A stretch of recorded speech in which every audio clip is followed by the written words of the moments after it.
Fala aí, pessoal. Relatos do Gob, episódio 2, segunda semana no projeto. Já vou iniciar agradecendo a todo mundo que deu feedback. A gente teve feedback no Instagram, tivemos feedback aqui no YouTube. E desses feedbacks eu vou ler dois que, inclusive, foram utilizados para o episódio de hoje.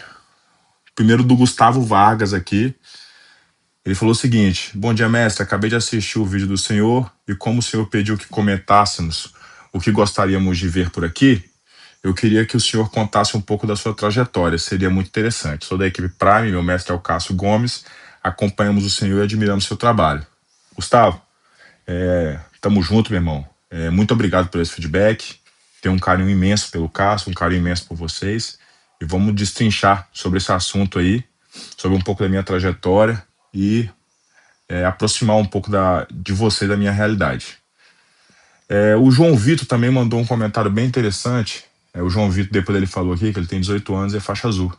Ele falou: professor, eu queria abrir o coração com o senhor. Tenho um sonho muito grande de me tornar atleta profissional de jiu-jitsu e construir uma trajetória sólida dentro do esporte, competir em alto nível e viver isso de verdade. O senhor, que já viveu isso como um atleta profissional, é uma das minhas maiores referências e eu não poderia deixar de perguntar isso para o senhor. Queria muito saber com quantos anos o senhor conseguiu se tornar profissional, como foi a sua caminhada, quais escolhas fez, quais sacrifícios precisou enfrentar e o que considera essencial para alguém que quer chegar lá. Estou disposto a aprender, me dedicar de verdade e fazer o que for necessário para evoluir. Então vamos lá, pessoal. Basicamente aqui eu vou contar um pouco a minha história, aproximar um pouco de vocês, esse meu lado humano. Vocês vão ver que normal, assim como todo mundo, e a ideia aqui não é que ninguém queira seguir o meu caminho ou que queira fazer algo parecido. Porque o que torna a gente singular é exatamente isso. Você seguir a sua trajetória, você seguir o seu rumo. Mas, obviamente, você ouvir outras histórias, pegar exemplos, né, para criar uma maturidade mais rápido e conseguir contornar algumas situações com conselhos, né? Pô, fulano já passou por isso, ciclano já passou por isso, e entender um pouco da caminhada de cada um. Pessoal, vamos lá. Eu comecei no jiu-jitsu em 2009. Eu fui chamado para treinar jiu-jitsu por um colega, Eduardo. Ele já treinava, já era faixa laranja. Me levou na academia de jiu-jitsu. Eu já treinava arte marcial, treinava taekwondo, alguns meses só. Não estava me identificando e no jiu-jitsu eu encontrei o que eu precisava, né? Eu lembro que quando eu fui na academia de jiu-jitsu pela primeira vez, cara, foi maravilhoso, cara, porque eu me senti abraçado pela turma, entendeu? É um negócio muito importante para o professor criar ao máximo esse ambiente, e esse ambiente foi acolhedor demais. Na época eu era muito indisciplinado, eu era muito inseguro, eu era muito introvertido, então eu era muito tímido, pô. Eu era muito tímido. Então, quando eu cheguei num ambiente que as pessoas me abraçaram, ali eu falei, cara, eu me amarrei aqui, eu vou ficar aqui. No outro dia, eu tava lá de novo treinando jiu-jitsu. E desde o começo que eu treinei, eu vi que eu queria competir, né? Tinha uma galerinha que competia, eu comecei a ir em alguns campeonatinhos. Os primeiros 4 campeonatos que eu treinei, que eu competi, eu perdi. E foi logo nesse primeiro ano, 2009. Em dezembro de 2009, eu ganhei o primeiro campeonato. E aí eu já vou fazer a primeira reflexão do nosso episódio do dia. Pessoal, a derrota ensina muito, mas nada melhor que a vitória para recompensar. Porque se eu continuasse perdendo, é possível que eu desanimaria, entendeu? E a vitória veio no momento certo. E ao contrário do que muita gente pensa, rapaz, no começo foi só derrota, pô. Foi só derrota. Eu não sabia lutar direito, eu não tinha maturidade nenhuma, perdido no mundo, mas eu meti as caras. E a vitória veio no momento certo, como recompensa daquele trabalho ali. Já no ano seguinte, 2010, eu já estava um pouquinho melhor, ganhava uns, perdia outros. E lutei uns 3, 4 campeonatos em 2010 também. 2011 já foi um ano melhor. 2012 foi melhor ainda. E aí eu já vou entrar dar a resposta pro João Vitor. Quando que eu decidi que eu poderia virar profissional? 2012. 2012, para contextualizar, pessoal, naquela época tinha umas seletivas pro Mundial Profissional, né? O pessoal chamava de Mundial de Abu Dhabi. Era popularmente chamado Mundial de Abu Dhabi. World Pro. E essas seletivas, elas aconteciam em Gramado, São Paulo e em Natal. E aí, o atleta que ganhasse absoluto era nas faixas coloridas e na preta e adulto. Os atletas que ganhassem os absolutos, por que os absolutos? Porque eram 2 absolutos por faixa. Absoluto leve e absoluto pesado. Quem ganhasse os absolutos iam com tudo pago para Abu Dhabi. Os eventos eram irados, lotavam, lotavam. Eu fui para Natal, minha mãe me deu um apoio fenomenal, como sempre. Inclusive, em algum momento eu vou fazer um episódio só falando sobre a minha relação com minha mãe, a minha relação com minha família. Mas hoje a gente vai conversar sobre isso, mas vai ter um episódio só para isso. E foi eu, minha mãe, foi 2 colegas também, que eles já iam, né? E acabou que a gente foi junto, que foi o Lucas e o Patrick. O Patrick lutou na faixa azul também, só que no absoluto leve, e o Lucas lutou no absoluto roxa leve. Eu acho que era até 80 e acima de 80 na época, os absolutos. E tinha as categorias de peso normal. Fiz 7 lutas nesse dia lá em Natal e consegui 5 finalizações e fui campeão. Cara, aquele dia eu virei a chave e falei, cara, eu acho que dá pra lutar profissionalmente de jiu-jitsu. E eu treinei bastante. O evento foi no final de 2012. Eu treinei bastante até abril de 2013, que foi o evento profissional lá em Abu Dhabi. Fui pra lá, perdi na primeira luta. Treinei mais do que eu tava treinando e perdi na primeira luta. Então, tipo assim, coisas da vida. É o que é, só isso. Fiquei puto. Nessa época ainda, pessoal, as derrotas me atrapalhavam demais, porque eu ficava muito mal. Pô, cara, treinei pra caramba, me dediquei pra caramba, pô. Ficava arrasado. E fiquei assim. Voltei pro Brasil e tal. Continuei treinando, né? Tipo assim, mas ficava arrasado, mas a resiliência mantia, né? A disciplina ali e tal. Continuei treinando. No final de 2013, consegui ser campeão sul-americano. Então, tipo assim, né? A vida ela vai se ajeitando, pô. Não adianta a gente ficar se abalar tanto com as pequenas vitórias e as pequenas derrotas. A vida ela vai, a vida ela vai seguindo um fluxo constante das suas escolhas. Então, pô, eu tava ali treinando, tava me dedicando. Então, por mais que ganhasse ou perdesse, o, o crescimento ele ia acontecendo, entendeu? A tendência era de crescimento, independente de pequenas vitórias e pequenas derrotas. Consegui a vitória no Sul-Americano, final do ano. Pô, foi o ápice, né? Foi um evento grande da IBJJF. Então, para coroar esse ano, eu ainda não conseguia lutar direto, por questões de viagem. Virei para 2014 bem, consegui lutar 2 eventos muito grandes no primeiro semestre, que foi o Mundial em Abu Dhabi e o Mundial da IBJJF na Califórnia. Ganhei os 2. Ali, para mim, foi o momento que consolidou a opção de continuar no jiu-jitsu e viver do jiu-jitsu de forma profissional. Falei, rapaz, eu acho que dá. Continuei, lutei na faixa roxa, né? E detalhe, pessoal, eu sempre fui de equipe pequena.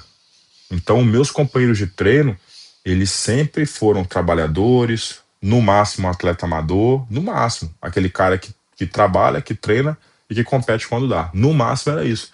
No meu ciclo ali de academia, ninguém era atleta profissional. E eu entendo que essa é a realidade da maioria das academias do jiu-jitsu no mundo todo. São poucas academias que têm muitos atletas profissionais ou que vivem essa realidade. A maioria da galera é a galera que treina e compete aos poucos ali quando dá. Então o meu treino era essa rapaziada. E eles me davam mó moral, pô. Me davam mó moral. A galera fortalecia mesmo nos treinos, entendeu? Treinava mais, porque, tipo assim, eu precisava treinar mais, essa galera fortalecia. Então essa desculpa de, eu não vou competir porque a galera aqui não é de competição e tal, cara, isso daí não cola. Você consegue ajeitar isso, porque eu ajeitei isso minha vida inteira, treinando com a galera que não era competidora. Quando entrei na faixa marrom, né? Então eu peguei essa caminhada na faixa roxa, ganhei mundial profissional. Quando eu entrei na faixa marrom, eu consegui continuar em ascensão ali. Ganhei PAN, ganhei europeu, medalha em mundial sem kimono, medalha em PAN sem kimono, lutei vários Open, ganhei categoria absoluta de Open. Então eu fui ali no hype e cheguei na faixa preta. Detalhe, pessoal, que eu tive alguns patrocínios nessa caminhada, tá? É um negócio muito importante. Eu tive patrocínio da Coral durante muito tempo, até da faixa roxa até o início da faixa preta. Depois eu tive patrocínio da Fuji, que também foi muito importante nessa trajetória. E isso daí é muito importante, né? A questão dos patrocinadores. Hoje melhorou muito isso daí com as redes sociais, né? O atleta consegue se posicionar melhor nas redes sociais, consegue ter outras fontes de renda, a não ser as competições, né?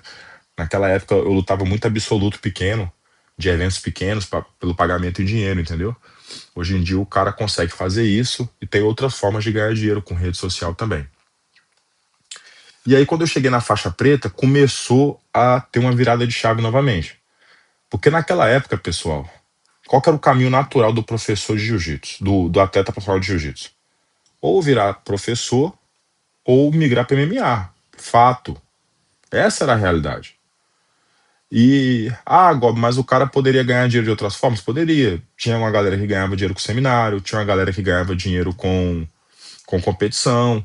Mas, pessoal, seminário vai depender do seu hype. Vai depender do seu hype.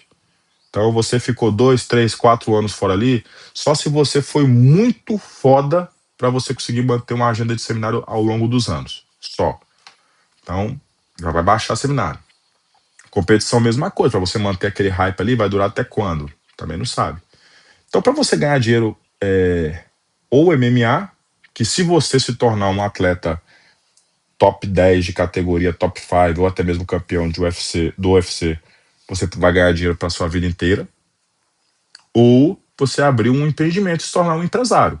Não se tornar um professor de jiu-jitsu, se tornar um empresário. Você abrir uma empresa, ter uma academia e fazer a máquina girar. E quando eu chegou nesse momento, eu falei, cara, eu não me identifico com MMA, porque o meu jogo de jiu-jitsu depende muito de pegada, depende muito das lapelas. Então, pro MMA vai ficar difícil. E não me atraía tanto a ideia do MMA. Medo, talvez, insegurança, não sei. Mas não me atraía muito a ideia do MMA, até porque eu já sabia a realidade do MMA. A realidade do MMA não é um filme. A realidade do MMA é que a maioria dos lutadores de MMA ganha pouco. A maioria dos lutadores de MMA faz outra coisa, não vive só do MMA. Existem atletas do UFC, uma parte considerável dos atletas do UFC que não vive só do MMA, que tem uma academia, que tem um business, que trabalha de outra forma, que faz de outra forma. Então, não é um filme. MMA também não é um filme. E a ideia de abrir uma academia, para minha realidade, pro local onde eu moro, que eu já morava na época, eu falei, cara, eu vou gastar tanto para abrir uma academia. Tô falando isso lá naquela época, em 2018.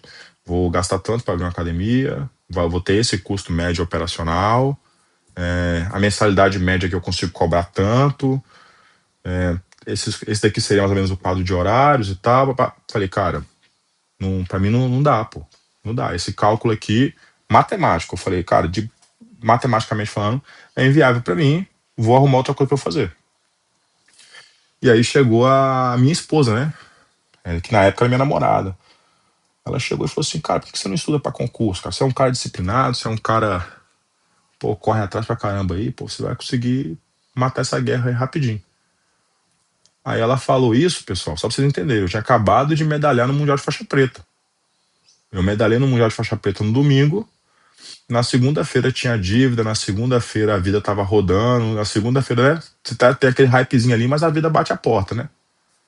E a medalha não paga nada. A medalha não é um cartão de crédito, né? Você chega assim, não, vou pagar no crédito. Pô, a medalha não é um cartão de crédito. E isso daí bateu na minha cabeça assim, falei, carai, bicho, o que eu vou fazer? Só que ela deu aquela ideia, né? A ideia do concurso tava ali, guardadinha ali. O tempo foi passando, passou mais alguns meses e aquela ideia batendo na cabeça. Um dia, nessa época eu vivia do jiu-jitsu, tá, pessoal? Eu dava aula. Eu dava aula de jiu-jitsu, tal, competia, né? Então tinha patrocínios, eventos pequenos, ganhava absoluto, tal. A máquina girava dessa forma. Cheguei, tinha 2 alunos comentando sobre uma prova, né? De um concurso em específico. Aí um deles virou pra mim e falou bem assim. Aí eu falei, rapaz, pô, esse concurso aí é uma boa, hein, velho? Caralho, é uma boa. E hoje é o cargo que eu exerço. Aí ele falou assim, não, ô Gob, mas esse concurso aí não é pra nós não, velho. Esse concurso aí não é pra nós não, esse concurso é difícil pra caramba, velho. O cara tem que estudar pra caramba. Aí eu falei assim, caralho, velho, o cara tá me tirando. Só que depois eu falei, cara, não é que ele tava me tirando, né? É porque as pessoas que não vivem a sua realidade, as pessoas que não estão dispostas a pagar o preço que você está disposto a pagar, elas acreditam que você vive no mesmo mundo que elas e que você é capaz das mesmas coisas que ela. Apenas isso. E eu estava disposto realmente a pagar o preço. E aí eu cheguei em casa e falei assim, rapaz, eu vou passar nessa prova aí. Vou cair pra dentro. Não tinha aberto edital ainda. Naquele dia eu já comecei a estudar, cara. Olha que doideira. Naquele dia eu dei a aula de manhã, cheguei em casa com o ego frio e falei assim, não, caralho, o cara falou que isso não é pra mim. Cheguei em casa, comecei a estudar. Saiu o edital no outro mês, eu fiz a prova 2 meses depois, reprovei. Continuei estudando. No outro concurso, do mesmo cargo, eu passei, né? Que é o concurso que eu exerço hoje. E aí, pessoal, eu vou bater a segunda reflexão do dia. Para minha realidade, foi uma escolha muito sábia, porque para minha realidade, o jiu-jitsu não dava dinheiro para eu ter as coisas que eu tenho hoje. O jiu-jitsu não me dava condição, porque, tipo assim, pessoal, eu tô sendo sincero e sem milímetro nenhum. Eu não era bom igual um Nicolas Meregali. Eu não era bom igual um Micael Galvão é hoje. Eu não era bom igual o Eric Muniz é hoje, né? Eu não era bom a esse nível. E a gente tem que ter maturidade. Não é questão de não confiar no nosso trabalho, de não querer evoluir. Não, não é isso não, pessoal. É sabedoria. É a gente ter sabedoria e identificar os nossos limites. Falei, cara, o que será a realidade do jiu-jitsu para mim? Vou migrar para outra coisa. Passei no concurso, e aí lá eu tinha aquela ideia, né? Eu não vou voltar a competir depois que eu tiver no concurso e tal, né? A vida vai passando, você não consegue, né? Tarefas do trabalho, vida particular, né? Depois eu casei, né? Essa namorada que acompanhou a minha vida como atleta se tornou minha esposa, é minha esposa hoje, mãe da nossa filha, que é a Frances, e a nossa filha a Ágata, tá grávida de novo. Então, pessoal, hoje eu competi é, é totalmente atleta amador. É porque me faz bem, eu gosto de competir, eu gosto daquela ambiência de estar me colocando à prova e de estar ao lado dos parceiros. E eu acho que isso é extremamente importante até mesmo para você que está me ouvindo aí. Porque a maioria das pessoas que me acompanham aqui são pessoas como eu. Cara que é casado, que tem filho, ou que ainda não tem filho, mas que trabalha o dia todo, que não tem tempo para treinar como gostaria. Eu não tenho tempo para treinar como eu gostaria. E tudo bem, vou fazendo isso do jeito que dá. E continuando aqui, pessoal, fui trabalhar fora, né? Quando eu passei no concurso, eu fui lotado em Brasília, fiquei morando em Brasília um tempo, e aí depois eu voltei para o Espírito Santo, que é onde eu sempre morei, né? Gosto de viver aqui, prefiro viver aqui, e inclusive eu treino na mesma academia que eu sempre treinei, né? Eu entrei nessa academia na faixa azul, né? Comecei com outro professor, na faixa azul eu vim para a academia que eu treino hoje e continuo até hoje com o mestre Ronaldo. Então, pessoal, qual que é o meu objetivo com o jiu-jitsu hoje? E isso daqui talvez sirva de motivação para você. É usar o jiu-jitsu como instrumento de transformação pessoal. Porque eu lembro que eu estava desanimado, eu estava inseguro pra caramba, e aconteceu 3 coisas importantes para eu voltar a competir, para eu voltar a me dedicar. A primeira foi ele nem sabe disso. Eu tava de plantão num dia, tava trabalhando num dia, e aí eu vi uma foto do Igor Xavier no pódio do Vitória Open, campeão do Vitória Open. E aquilo me animou muito, cara. Por quê? Pra quem não sabe, o Igor Xavier também foi competidor de jiu-jitsu, tentou viver profissionalmente, não conseguiu também. Parou um tempo, foi trabalhar, é pai de família, é esposo, tem 2 filhos maravilhosos, e ele voltou a competir. E ele com a mesma situação que a minha, né? Pô, um cara trabalhador, um cara com pai, esposo e tal. E competiu e ganhou. E aquilo me motivou pra cá. Eu falei, caralho, bicho, o cara tá numa situação igual a minha e tá competindo, por que que eu não tô? Né? Dependendo do meu pensamento, eu poderia ter um pensamento de inveja, né? Eu falei, não, cara, dá pra mim também, pô. O cara igual eu tá conseguindo, pô. Por que que eu não vou? Fala pra mim, por que que eu não vou? Primeira coisa que me motivou. Nesse mesmo final de semana, eu e minha esposa saímos com um casal de amigos, né? E aí, esse casal de amigos levou os dois filhos. Eles têm um filho de 7 anos e uma filha de 4 anos, que é o Walter. E o Walter tava amarradão que os filhos dele estão praticando jiu-jitsu. Amarradão, cara. Porque, inclusive, a filha dele foi campeã do Europeu Kids recente.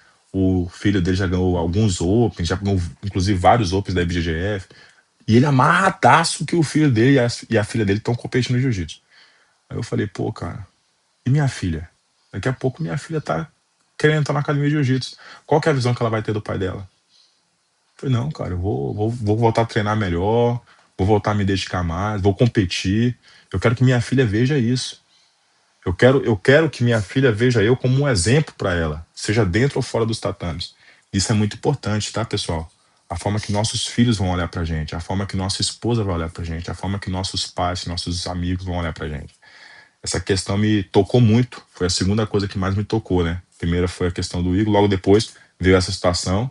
E a terceira coisa que eu olhei e falei assim, cara, não é por acaso. Eu fui treinar um dia, tem um brother das antigas, né? O Jans compete, inclusive ganhou em Salvador agora. A gente foi para Salvador, ganhei peso absoluto faixa preta. Ele ganhou peso absoluto faixa marrom, massa também. E, e aí, logo depois, pô, a questão do Igor foi no sábado, no Vitória Open. No domingo, eu fui nessa pizzaria com esse casal de amigos. Na segunda, quando eu fui no treino, o Jans chegou para mim e falou assim: e aí, monstrão? Vamos voltar a competir quando? Pô, tô animadão aí. Vamos no Salvador Open e tal. Aí eu falei, rapaz, há mais motivos para acreditar, né? Que isso seja um sinal do que motivos para não acreditar. Eu falei, rapaz, vamos no próximo aí. Aí a gente se movimentar, fomos no Salvador. Então, foram essas três coisas em 3 dias seguidos, né, pessoal? Que eu falei, cara, não é por acaso e vamos jogar pra cima. Eu praticamente acredito muito nisso aí, que nada é por acaso. E foi um negócio que me motivou pra caramba. Eu não vivo do jiu-jitsu, como vocês sabem. Então, esse trabalho que eu tô fazendo aqui, pessoal, primeiro porque eu gosto de estar conversando, de estar buscando essa evolução em conjunto, porque ao mesmo tempo que eu falo com vocês, essa mensagem também reflete para mim. Segundo, porque efetivamente, cara, eu vejo que eu posso ajudar as pessoas, né? Independente do número de views do vídeo, é uma pessoa que está ali assistindo e é uma pessoa que pode estar sendo tocada pela sua mensagem. Porque eu fui tocado pelas situações que aconteceram, né, esses três fatos, e talvez você seja tocado por essa conversa aqui, né? Uma conversa num podcast aleatório, você ouve e fala assim, cara, verdade. Então a mensagem também que fica, né, a terceira reflexão é o seguinte: toma uma decisão na sua vida hoje, pô. Toma uma decisão na sua vida hoje. Joga pra cima. Eu falo isso direto, né? Joga pra cima. Toma uma decisão, seja ela no jiu-jitsu, na vida pessoal, no relacionamento, no trabalho. Toma uma decisão, aquela decisão que você vem postergando, mas você sabe que não vai ter escapatória. Toma ela hoje, pô. Tava conversando com minha esposa hoje, aí ela falou alguma coisa que não me recordo, mas alguma coisa que ela perdeu o timing, sabe? Ela perdeu o time ali de fazer alguma coisa. Aí eu falei, o melhor momento pra isso daí foi há 20 anos, né? Zoando. E o segundo melhor momento é hoje, pô. É agora, pô. É agora. E pessoal, a gente fala muito sobre jiu-jitsu e aprofundando mais na minha vida pessoal, tem um monte de coisa que eu gosto de fazer, cara. Tem um monte de coisa que eu gosto de fazer. Eu gosto de andar de moto, gosto de correr, gosto de nadar, gosto de fazer um monte de coisa. E a mensagem que eu tenho pra vocês é: em uma sociedade que tá cada dia mais ansiosa, cada dia mais depressiva, cada dia se cuidando menos na questão corpo e espírito, busque isso aí, pô. Busque isso aí. Às vezes menos é mais. Às vezes menos é mais. Às vezes, não tô fazendo apologia a não trabalhar não, tá, pessoal? Não é isso não. Mas às vezes você tem que dar uma freada na sua vida profissional, uma freada em algumas coisinhas para ter o equilíbrio, tá? E eu passei por isso. A gente tem que ter o equilíbrio. Um outro motivo para eu voltar a treinar melhor, voltar a me alimentar melhor, voltar a ter um tempo para mim, ter um tempo para minha singularidade, né? E é isso aí, pessoal. Terminamos por aqui. Contei um pouquinho da minha história. Próximo vídeo provavelmente vai ser falando sobre, né, a análise das minhas lutas no Brasileiro. Se você gostou desse vídeo, curta, compartilha, comenta o que você quer ver aqui no canal. Vocês viram aí, né, que quem tá comentando a gente tá seguindo aí. Então buscando falar sobre o que cada um quer ver aqui. E é isso aí, pessoal. Tamo junto, vamos que vamos.